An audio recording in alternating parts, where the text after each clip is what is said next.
அஸ்ஸலாமு அலைக்கும். இன்றைக்கு நான் உங்களுக்கு ஒரு சிறிய அமலை பற்றி சொல்லித்தரப்போகிறேன். யார் ஒருவர் இந்த சிறிய அமலை செய்கிறாங்களோ அவருக்கு அவ்வளவு நன்மைகள் கிடைக்கும். இந்த அமல் செய்கிறதுக்கு ரொம்ப கஷ்டம் தேவையில்லை, ஒரு 5 நிமிஷம் போதும். இதை நீங்கள் ஒவ்வொரு தொழுகைக்கு பிறகும் செய்யலாம், இல்லை எப்போ வேணாலும் தூங்கிட்டு இருக்கும்போது, உட்கார்ந்துட்டு இருக்கும்போது, வேலை செய்து கொண்டு இருக்கும்போது எப்போ வேணாலும் செய்யலாம். அப்படி செய்தால் நம்மளுக்கு நிறைய நன்மைகள் இருக்கும்.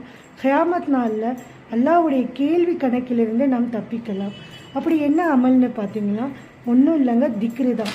திக்ரை நம்ம அதிகமாக ஓதணும். அதுவும் நம்ம விரல்களால் திக்ரு செய்தால் நமக்கு அவ்வளவு நன்மைகள் கிடைக்கும். நம்ம விரல்களால் திக்ரு செய்யும்போது நம்முடைய விரல்கள் கியாமத் நாளில் நாம் செய்த நன்மைகளுக்கு சாட்சியாக அமையும். நாம் செய்த தீங்கிலிருந்து நம்மளை பாதுகாக்கும். அப்படி இருக்கும்போது இந்த சிறிய அமலை நம்ம விடலாமா? கண்டிப்பாக செய்யலாம்.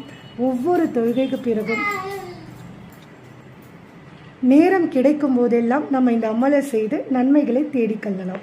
மேலும் இது போன்ற நிறைய தகவல்களை, இஸ்லாமிக் பற்றிய தகவல்களை, திக்ரு, ஹதீஸுகளை, குரான் பற்றிய தகவல்களை தெரிந்து கொள்ள இஸ்லாமிக் தாட்ஸ் பயான் சேனலை சப்ஸ்கிரைப் பண்ணுங்கள்.